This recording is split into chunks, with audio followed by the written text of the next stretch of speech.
4 de cada 10 argentinos se sintieron discriminados en el último año. Según un estudio del Observatorio de Psicología Social Aplicada de la Facultad de Psicología de la Universidad de Buenos Aires, elaborado en base a 1.534 respuestas recibidas, señala que el 52,6% de las personas encuestadas se sintió discriminada por cuestiones políticas. Le sigue la edad y luego una condición física o mental. Del 40% de las personas que se sintió discriminada, las mujeres y las personas mayores representaron los índices más altos. En cuanto a los prejuicios, los mayores niveles se presentaron hacia los inmigrantes latinoamericanos, seguido por las personas con discapacidad mental, y los menores hacia las personas homosexuales y aquellas que contrajeron coronavirus. Es algo que está durante todo el día. Cuando uno sale a la calle se puede percibir esos gritos, esos insultos con una discusión de tránsito, cosas que uno lamentablemente está acostumbrado a lo que son este tipo de actos exactamente de discriminación. Vamos a hablar con Daniel Feierstein, que es sociólogo, investigador del CONICET, sobre este tema. Daniel, ¿cómo te va? Todo el equipo de La Voz de la Ciudad te saluda. ¿Qué tal? ¿Cómo están? Buenas tardes. Muy bien, gracias. Para analizar un poco más, ¿por qué los argentinos nos comportamos de esta manera? Sí, yo diría que no hay que pensarlo en clave de los argentinos. ¿Sí? Me parece que los procesos de estigmatización son procesos que se dan en cualquier sociedad y que la idea es poder trabajarlos, poder enfrentarlos, poder entender sus lógicas y tratar de irlos desarmando, ¿no? Y un modo de discriminación muy común que se ven en muchos de los análisis a lo largo del tiempo que ha llevado a cabo el INADI, los trabajos de investigación universitaria y también en este estudio de la Facultad de Psicología, es que una de las formas más comunes de discriminación en América Latina es lo que se tiende a llamar la racialización de las relaciones de clase, digamos, ¿no? Una discriminación que tiene un costado que tiene que ver con una lógica económica y que como que se disfraza, se estructura en una clave étnica o nacional, ¿no? Vinculado a la inmigración, por ejemplo, este elemento que aparece y que es muy fuerte en toda la región, que tiene que ver con la inmigración de países limítrofes, ¿no? Y al mismo tiempo, Daniel, nosotros somos hijos de inmigrantes también. La mayoría de los argentinos somos hijos o nietos de españoles, de italianos. ¿Por qué nos comportamos de esa manera con inmigrantes latinoamericanos?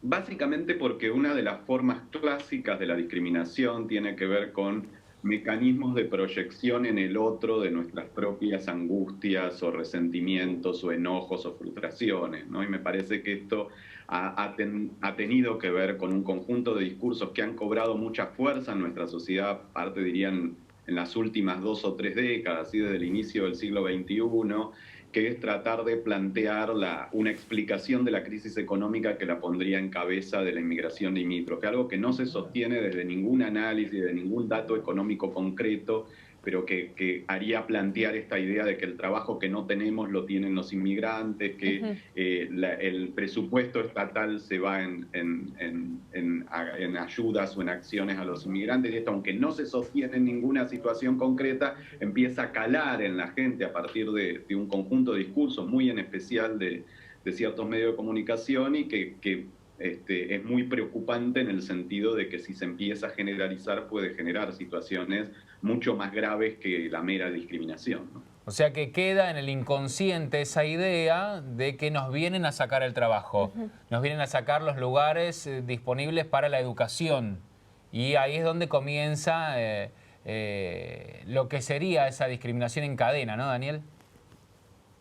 Sí, sobre todo porque además ha sido recuperada por determinados conglomerados políticos en nuestro país cada vez con más fuerza, y esto es lo preocupante, ¿no? Yo creo que uno de los elementos preocupantes, estos elementos siempre estuvieron, pero siempre fueron relativamente marginales en el discurso político. Ha aparecido en la región una nueva derecha, ¿sí? Yo tiendo a llamarla una derecha neofascista, que empieza a utilizar estas lógicas de discriminación para movilizar el odio, para movilizar políticamente el odio, y entonces poner en cabeza de determinadas poblaciones el enojo, la frustración que nos puede generar una crisis económica o un infortunio en nuestra vida. Y me parece que esto tiene, en la medida en que no le pongamos un límite del resto del conglomerado político puede ser muy grave porque puede llevar a buscar incluso transformar esas formas de discriminación en formas de agresión concreta, en formas de actuación política, así que quizás es lo que tenemos que estar más atentos en este momento.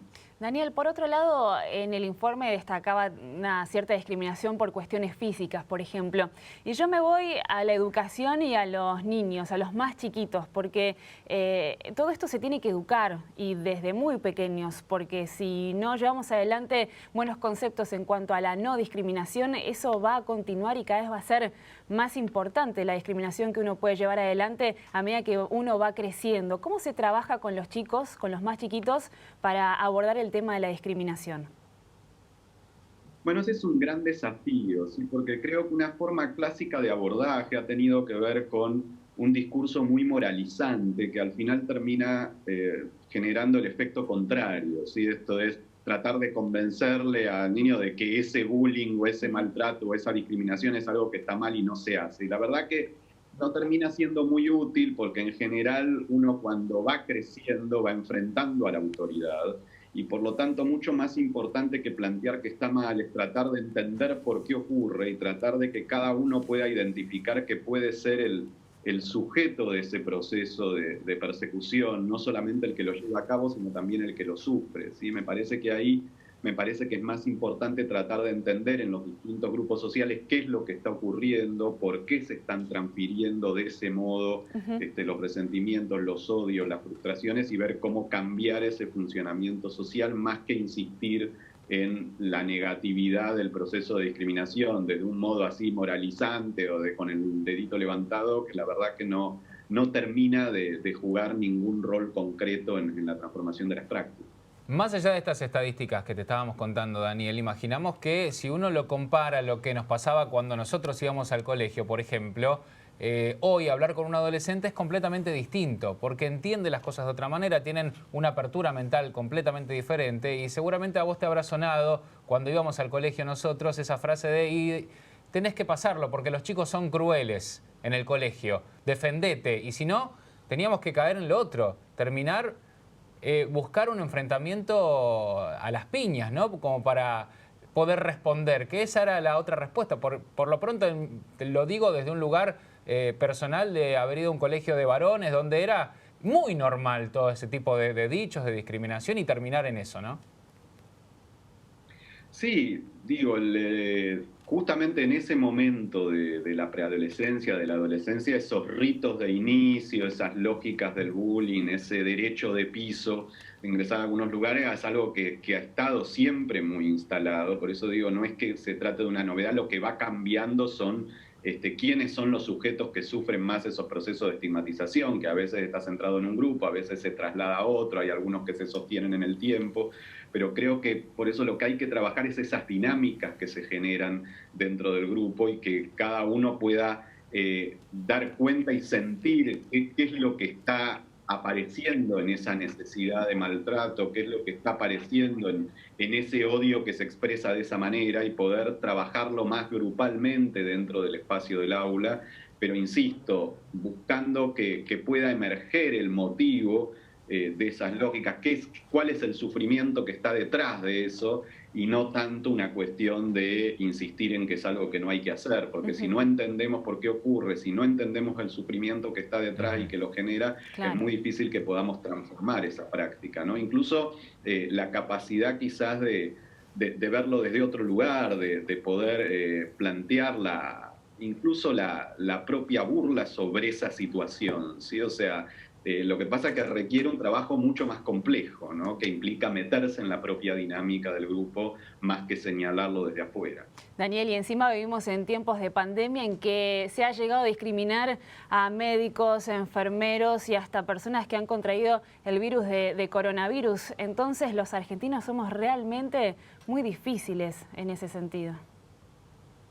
Sí, por eso algunas de estas cuestiones las advertía antes del inicio, ya en el mes de febrero, marzo, que teníamos que tener cuidado con esta cuestión. ¿Por qué? Porque toda forma de discriminación se agrava en situaciones de crisis, toda forma de estigmatización se agrava en situaciones de crisis, y la pandemia implica una crisis tremenda en relación a una transformación de nuestra vida cotidiana, una afección económica, el temor que nos genera la exposición a la enfermedad o la posibilidad de riesgo para nuestros seres queridos. Entonces, todo eso constituyen elementos que pueden potenciar muchísimas formas de estigmatización. Vos planteabas algunas, pero uno puede decir desde una persona que está... que se ha contagiado del virus hasta el propio personal de salud, actitudes que son tremendamente problemáticas desde el punto de vista social, pero que hay que ser capaces de abordar con campañas de promoción muy fuertes y tratando de tomar en cuenta esas tendencias y ver cómo enfrentarlas desde los medios de comunicación, desde las campañas públicas, desde el intento de darle otra salida a las reacciones que nos genera la crisis, ¿no? Tomarlas en cuenta y darles otra salida. Es todo un proceso de educación y de transmitir esos conocimientos también desde los más chicos. A veces son ellos los que terminan educando a los más grandes, entendiendo las cosas de otra manera y que se puedan ir disminuyendo esas estadísticas que estábamos viendo en pantalla. Daniel, gracias por tu tiempo y por estar con nosotros. No, por favor, gracias a usted. Gracias a Daniel Feierstein, que es sociólogo, investigador del CONICET, ayudándonos a entender sobre estas estadísticas que 4 de cada 10 argentinos se sintieron discriminados.